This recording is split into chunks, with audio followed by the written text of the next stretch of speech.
Nagsimula na po kagabi ito pong The American Cup 2024 na kung saan malalakas na naman yung lineup. Puro US player yan. Grandmaster Fabiano Caruana, Wesley So, ayan, nagbabalik na. Dominguez, Lebon Aronian, Sebian, Robson, Shanklan at si Oparin.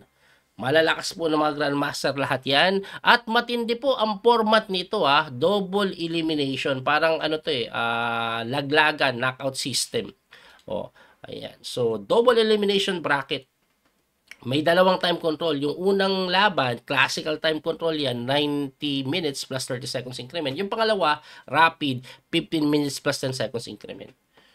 So, very ganito. May dalawang rapid saka dalawang standard na laban. Tapos, kung sino manalo, siya mag-move on. Ngayon, pag napunta ka sa consolations bracket o losers bracket, ang tinawag nila consolation, di na losers, no? May apat na rapid game.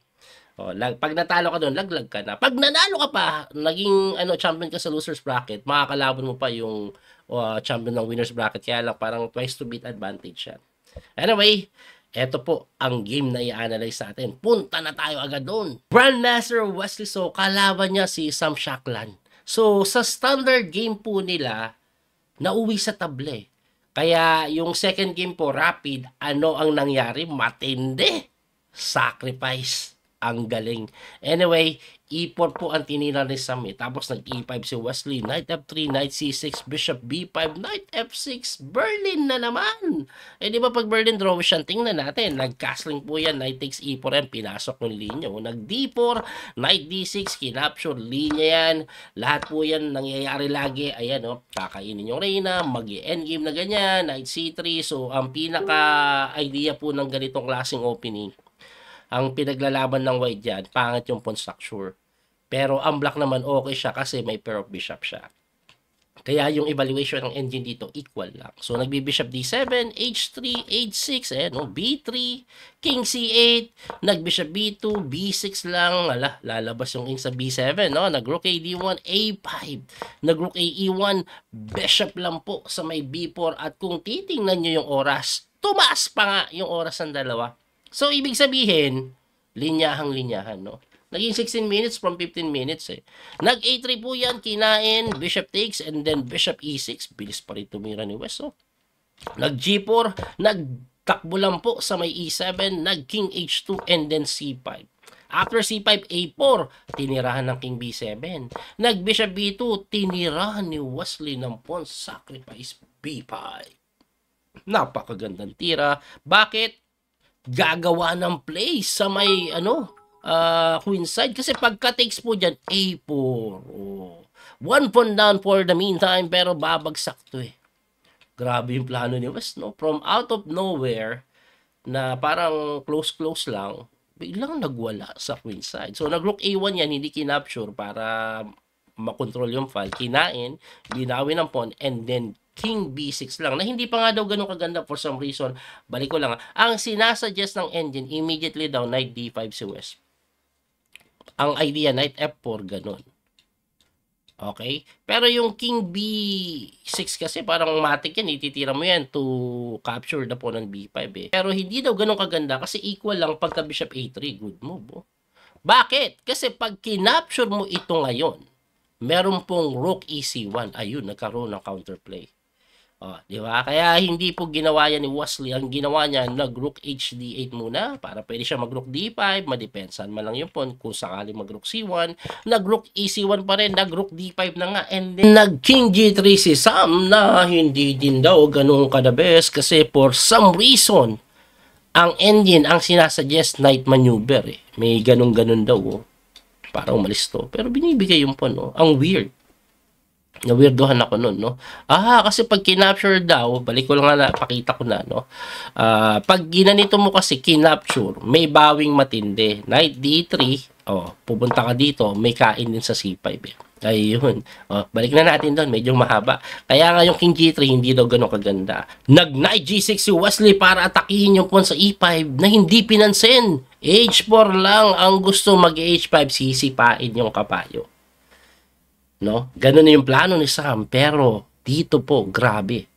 Bibilib ka ng todo. Kasi ang sinasuggest lang ng engine dyan, ibalik daw po yung kabayo for some reason Pero Wesley, hindi niya sinunod yung engine, tumira siya ng nakakabigla na nakakamanghang tira.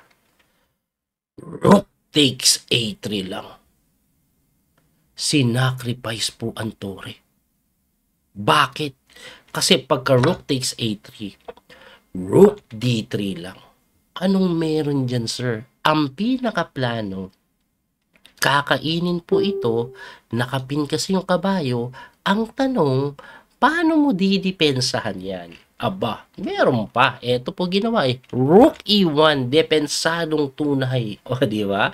Depensado na ito, pwede pag gumanyan, mawawala yung pressure ng tore. Pero wasli so, knight takes H4, another sacrifice, pero hindi talaga sacrifice kasi pag kinapture mo yan, kakainin ito, mahirap depensahan yung ganito. Ayan, tapos may threat pa dyan. Kaya ibalik natin doon. Sam Shaklan hindi kinain, nag-rook E3 lang. Aba, good move din eh. Kaso kinain lang ni Wesley yan, no? Kinapture, kinain yung kabayo, kinapture, and then kinapture lang yung pawn. So, ang ending, nawala yung mga piyesa. Quality up si Sam, 1 pawn lang ang compensation, tapos double pawn pa.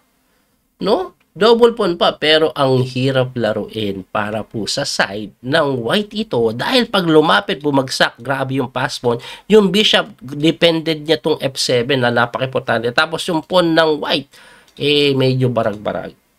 Ang ginawa nga niya, nag-E4 na lang, King B4. Nag-rook A7, C6 lang. Nag-rook B7, King C3 lang.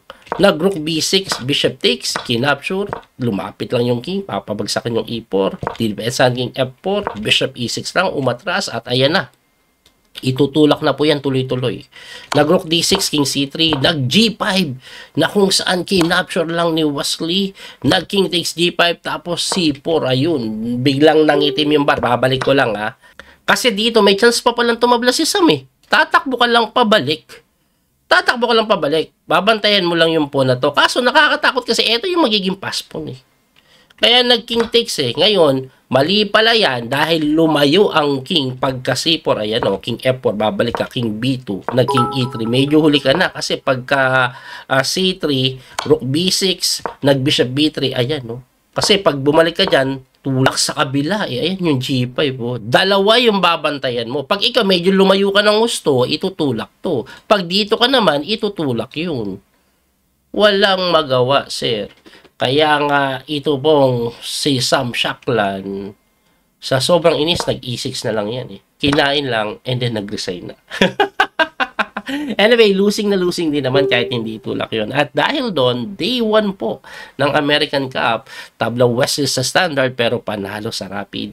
At pupunta sila sa day 2. Mamayang madaling araw yan. Bandang alas 2 na madaling araw nagsisimula yung laban na kung saan si Wesley ahead. Ayan. So, sana pa nag-enjoy kayo. May natutunan sa video na to. Muli ito po yung Coach Speedy Master. Di yung kauso hanggang sa muling pagkikita. God bless po mga kapiyahe. Bye-bye po. Thank you sa support. Don't forget to like and share. That little mouse, 'cause I'm an albatross.